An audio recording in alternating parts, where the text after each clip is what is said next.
Cassandra Rincón Villegas. Estudio licenciatura en lenguas extranjeras con énfasis en inglés en la Universidad UNAM. En estos momentos voy a realizar la actividad individual que tenemos en el curso de didáctica, que trata sobre una entrevista a un docente. En este momento me encuentro con el docente. Mucho gusto, soy Guillermo Pulido. Soy psicólogo, pero además docente en programas universitarios, en particular en programa de psicología en la Universidad de Santander y en la Universidad Antonio Nariño. Tengo experiencia en docencia de hace más o menos unos 7 años. Bueno, Guillermo, gracias por este espacio que me están brindando para realizar la actividad que tengo en la universidad. En estos momentos te voy a realizar 15 preguntas y voy a esperar a ver qué experiencias tú has tenido en tu trabajo. Bueno, la primera pregunta es: ¿qué importancia tiene la didáctica en el proceso de innovación, especialmente para la asignatura que te acompaña? Bueno, yo tengo muchas asignaturas a cargo, pero la mayoría de ellas están en torno a investigación, a metodología de investigación cuantitativa, cualitativa, mixta, etcétera. Y he encontrado que la didáctica es bastante útil, tiene una importancia alta, ya que facilita que los estudiantes tengan una aprehensión del conocimiento, porque pues el tema de metodología es muy de entender las fases y los pasos en la lógica del pensamiento científico, y la didáctica se da mucho para eso. Bueno, la pregunta número 2. ¿Qué es una ciencia y cómo lo aplicarías a la didáctica? Bueno, la ciencia es una práctica humana, solo que es una práctica muy diferente a muchas otras prácticas. Digamos, tiene su contexto social y cultural, pero está destinada a la generación de conocimiento con una visión escéptica y basada en la duda, y con una visión en la cual pues se compagina el raciocinio humano con la capacidad de experimentar y de observar el mundo de manera organizada y sistemática. Bueno, si uno, digamos, el tema de la didáctica puede a la vez ser un objeto de estudio de la ciencia, pero también puede ser una forma en la que la ciencia se enseña. Como objeto de estudio, pues uno puede plantear que uno puede, digamos, especificar una serie de ideas en didáctica para enseñar cualquier tema, y por medio de la ciencia, tanto en sentido cuantitativo como en sentido cualitativo, verificar si eso está teniendo pues un impacto o un mejor impacto que, digamos, de pronto métodos más tradicionales y catedráticos de enseñanza. Bueno, la tercera: ¿qué se entiende por educar? Bueno, educar significa facilitar la interiorización de una serie de creencias, de valores, de conocimiento, de prácticas en las personas que son miembros de una comunidad. La educación pues muchas veces en el pensamiento cotidiano, la gente la ve como algo que sucede en el colegio, pero de hecho la educación está sucediendo en todo momento. El aprendizaje siempre está sucediendo tanto de manera formal como informal. Y lo que uno trata de hacer pues desde el entorno del sistema educativo es llevar a cabo un aprendizaje y una enseñanza organizada en ese proceso educativo para tener unos mejores resultados. ¿Cuál es la finalidad educativa? La finalidad educativa básicamente, pienso yo, desde la concepción, desde el enfoque de derechos y desde la concepción que tenemos ahora, como que es un poco más constructivista respecto al ser humano, es brindarle la posibilidad a las personas de que desarrollen sus habilidades y capacidades, que desarrollen sus potencialidades para, tanto en un sentido con una finalidad individual como con una finalidad grupal. En términos individuales, pues para mejorar su calidad de vida, para tener un estilo de vida saludable, un estilo de vida además que, pues, que le permita cumplir su proyecto de vida, las ideas y las metas que considere. Y por el lado colectivo, pues porque el tema de la educación de cada persona puede contribuir al crecimiento de la propia comunidad y de su sociedad, con las ideas que puedan desarrollar los individuos, y que también haya esa posibilidad de trabajarlas de manera cooperativa. ¿Cuál crees tú que es el objetivo de la didáctica?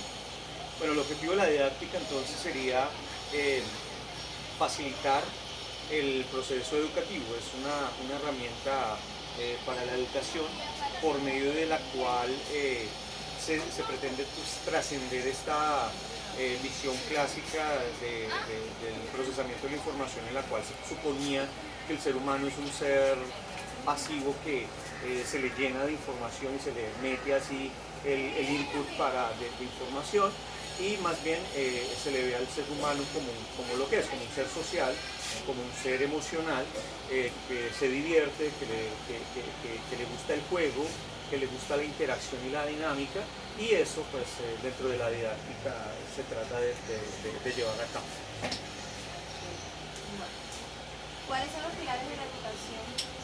Bueno, yo creería que los derechos, una visión constructiva del ser humano, tanto en sentido individual como social, todo lo que tiene que ver con los principios democráticos, los principios de participación, del respeto a los derechos individuales y el respeto a las diferencias, obviamente todo lo que tiene que ver con la veracidad y con el espíritu del pensamiento científico, que es un espíritu crítico, es un espíritu en el cual se duda, pero pues una duda en un sentido constructivo, en un sentido de generar más conocimiento, y pues eso cruzado con todos los principios éticos que puede pues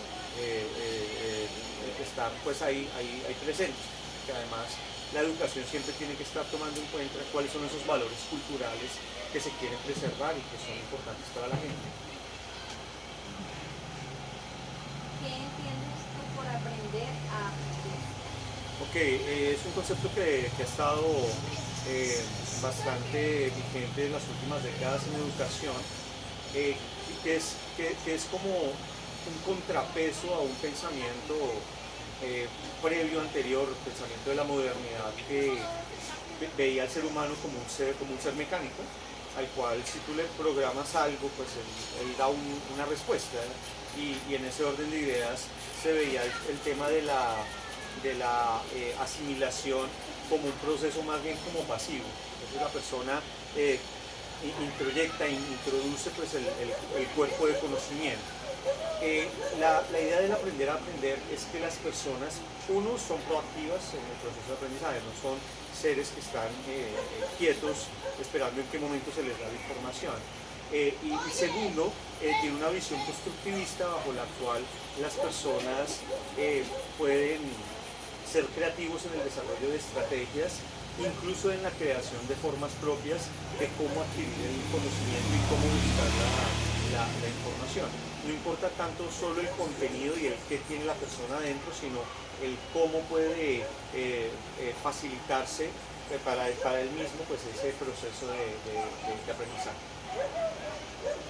¿Consideras que la educación debe ser una prioridad en la vida del ser humano?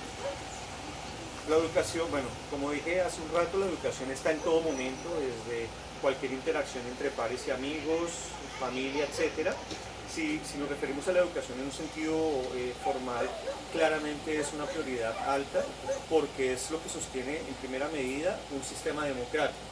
Cuando las personas tienen conocimiento, cuando las personas tienen saberes y se promueve eso, las personas tienen más herramientas para participar y una actitud participativa mucho más amplia, y además van a tener mucho más conciencia de la importancia de la organización social, de la propia democracia, de la importancia del pensamiento científico, van a tener una visión más crítica. Entonces pues es totalmente relevante para la vida del ser humano en sentido social, y ya en sentido individual. La educación le permite a la persona la interiorización de saberes que luego van a redundar en que él tenga esa capacidad de vivir sus derechos, ¿cierto? Pero además de esa vivencia de derechos, pues esa posibilidad de construir sus potencialidades, de construir sus habilidades, sus conocimientos, de utilizar pues lo que la biología y el aparato psicológico le permite pues para hacer las cosas que le gusten, las cosas que le parezcan atractivas y que le hagan sentir pues bien, una visión pues positiva y de una emocionalidad favorable para esa persona. ¿Qué característica debe tener el docente al momento de educar? Bueno, el docente tiene que ser un buen representante del pensamiento científico. Un docente que es dogmático, que castiga que los estudiantes estén preguntando, que castiga que los estudiantes duden, que castiga el debate, pues no va a facilitar el proceso de educación como debe ser. Entonces debe tener un pensamiento, facilitar un pensamiento de duda y pues, reflejarlo. Obviamente también necesita todos los valores democráticos, valorar la participación, valorar los derechos de sus estudiantes, para que haya además un equilibrio de poderes, porque pues sí es cierto además que la docencia es un rol de poder, un rol en el cual pues se ve enmarcado en una jerarquía social y que pues a veces podría dar para que el docente mal utilice, pues utilice de forma no ética ese poder. También debe tener creatividad, liderazgo, una facilidad para evocar en los estudiantes formas diferentes de pensar. La comunicación asertiva entre docente y estudiante facilita la enseñanza y el aprendizaje. Totalmente, pues como estamos hablando de que una de las cosas, uno de los pilares del tema educativo es lo que tiene que ver con derechos. Si el docente no fuese asertivo, no podría ni defender sus propios derechos, que es algo que debe mostrar a los demás cómo se hace, ni podría, digamos, resguardar en su actuar los derechos de otras personas en la comunicación. Y la asertividad se trata de eso, de tener un equilibrio entre los derechos propios y los derechos de los demás en la interacción y en la comunicación.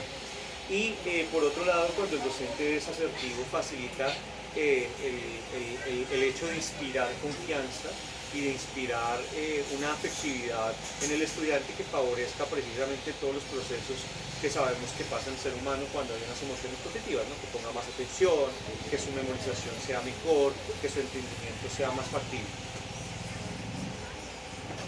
¿Qué aspectos tienes en cuenta cuando realizas la planificación de tus clases? Bueno, yo siempre estoy pensando en que los temas sean abordados de manera actualizada. En particular en psicología, y sucede en la mayoría de ciencias tal vez, todos los días se está generando conocimiento nuevo, pero lastimosamente a veces las dinámicas del país son un poco de atraso y incluso de generar una visión dogmática. Entonces todavía la gente sigue enseñando Piaget y Vygotsky como si fueran lo último y después de eso no hubiera pasado más, como si no hubiese habido todo un conjunto de debate y de críticas hacia esos pensamientos. Lo mismo con cualquier respecto en psicología, todo lo que bueno, en psicología hay muchos aspectos que en cuanto a conocimiento se ha avanzado bastante, y la actualización es algo muy importante. Además de la actualización, de que los temas, la bibliografía, las referencias se ha actualizado, que se maneje otro idioma también, o sea, que siempre haya elementos de lectura, sobre todo en inglés. El 90% de la literatura científica en cualquier ciencia está escrita en inglés, lo mismo pues pasa en psicología. Además de eso, que hayan pues trabajos que impliquen reflexión y que sean vivenciales, donde también se incluya la didáctica y las tecnologías. Favorecer que los estudiantes desarrollen habilidades mientras van aprendiendo los conceptos y van tratando de comprender las ideas que se enseñan, que también las vayan, digamos, manifestando ese aprendizaje con el uso de herramientas tecnológicas, web 2.0 y creación de contenidos en imagen, multimedia, pues es algo que yo tengo en cuenta en la planeación. Y bueno, nada, también en general pues que haya un equilibrio de la rigurosidad con la que se trabaja, pero también pues la flexibilidad que se le permita al estudiante para compensar las falencias, porque pues en Colombia sucede mucho que pues el estudiante llega con algunas dificultades previas en su desarrollo de conocimientos previos que luego uno necesita para manejar en las clases. Ahora que hablaste un poquito de las TIC, ahora te voy a hacer una pregunta de las TIC. Implementando las TIC en el salón de clases como herramienta útil al momento de impartir el conocimiento, ¿la utilizas? Lo hago todo el tiempo. Bueno, inicialmente además yo tengo una maestría en tecnologías de información y comunicación para proyectos educativos. Digamos que las TIC facilitan unas interacciones con el conocimiento que son más eficientes, más inmediatas y que puede generar formas de ejecución de los estudiantes donde se pueda reflejar más creatividad. ¿Sí? No es lo mismo crear, por ejemplo, una línea de tiempo con algunas palabras concretas y algún recorte o algún dibujo, a que el estudiante pueda buscar imágenes en internet, encontrar videos, meter todo eso en una línea de tiempo que se puede proyectar, que se puede compartir fácilmente con él, se puede enviar a todo lado. Eso sí, pues siempre me ocupo cuando hago cuando planteo el uso de herramientas TIC, pues de que haya el suficiente acompañamiento y brindarle estas herramientas a los estudiantes para que se les facilite. Por ejemplo, usualmente pongo videotutoriales de las plataformas o de la tecnología que se va a utilizar, o yo mismo les muestro cómo se lleva a cabo, pues para que se facilite. Y eso es todavía más importante en el tipo de temas que yo enseño, que tienen que ver con investigación, porque actualmente la tecnología es muy importante, es muy imperante en el análisis de datos. Por ejemplo, yo les enseño a mis estudiantes a utilizar plataformas y herramientas ofimáticas para hacer análisis estadísticos, análisis inferenciales, también para hacer análisis cualitativo. Entonces pues tengo que estar además actualizándome en el uso de esas herramientas para que pues, los estudiantes puedan que eso les permita resolver problemas que luego van a ser importantes en su quehacer tanto científico como profesional. ¿Consideras que el inglés debe ser impartido a temprana edad? Sí, yo creo que sí, totalmente, y hasta pensaría que no solo en inglés. Pienso ahorita, por ejemplo, en el colegio en que está estudiando mi hija, que no solo le enseñan inglés, sino también francés. Es algo importante por varias razones. De pronto le permite una apertura mental a las personas en conocer otro idioma, porque eso además lo lleva un poco a tratar de ver el punto de vista del mundo desde otra perspectiva, desde otra cultura. Además, pues hay mucha evidencia científica que apoya que la facilitación de aprendizajes de varios idiomas genera un mayor nivel cognitivo, mayor nivel de desempeño cognitivo. Por ejemplo, también se ha comprobado que cuando una persona va a tomar decisiones y trata de generar el pensamiento de toma de decisión en otro idioma, suele ser un poco más lógico y racional para hacerlo. Y pues claramente el inglés es el idioma tal vez más universal, no es el más hablado en el mundo como lengua nativa, pero sí es el más llevado a diferentes contextos para que podamos, la gran mayor parte de plataformas, de programas están hechos en ese idioma, la literatura científica pues también está escrita en ese idioma, entonces es fundamental. Bajo tu experiencia como docente, ¿qué estrategias pedagógicas no pueden faltar en un salón de clases?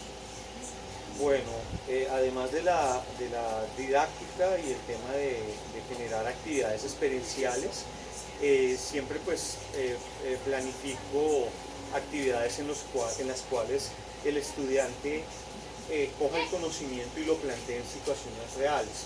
Por ejemplo, uso de casuística, que todo eso está girando en torno a lo mismo, en torno a que sea más vivencial y que genere un aprendizaje significativo, ¿no?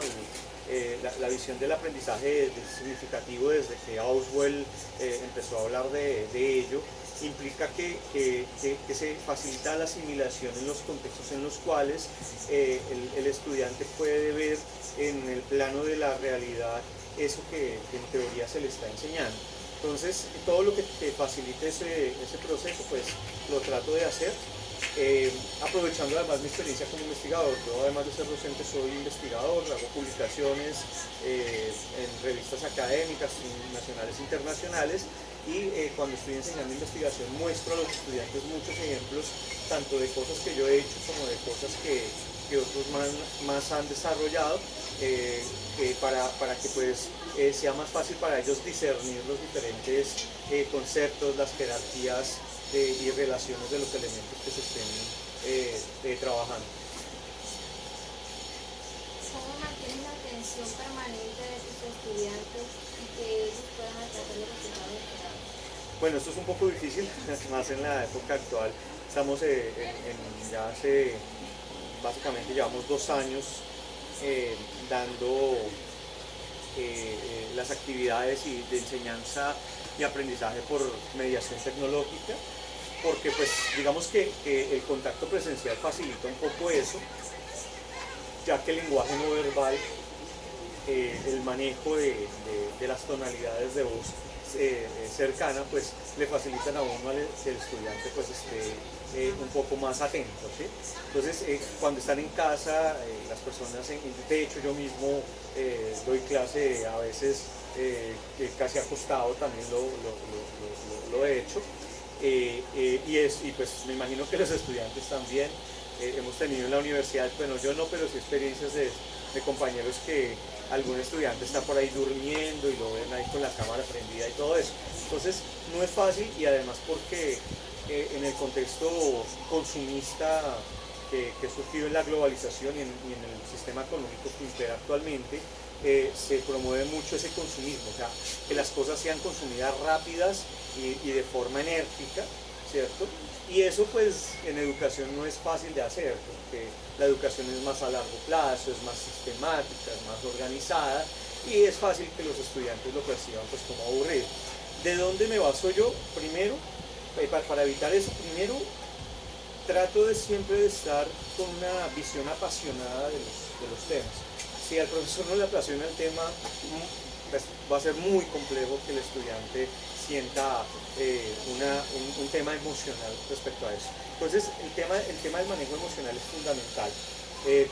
Cuando hablo de investigación trato de hablar como la vaina más interesante de la vida, que de hecho para mí lo es, porque yo me dedico a la investigación. Trato de mostrar conocimientos que sé que a las personas les asombran, ¿no? Pues mis estudiantes se asombran cuando les comento de experimentos que han demostrado que las abejas tienen de forma concreta y bajo ciertas situaciones tienen la capacidad de hacer suma, ¿sí? Operaciones matemáticas, o entender el cero en una forma de entendimiento pues más intuitivo, no así como el ser humano con el lenguaje y esto, no, sino de una manera más intuitiva.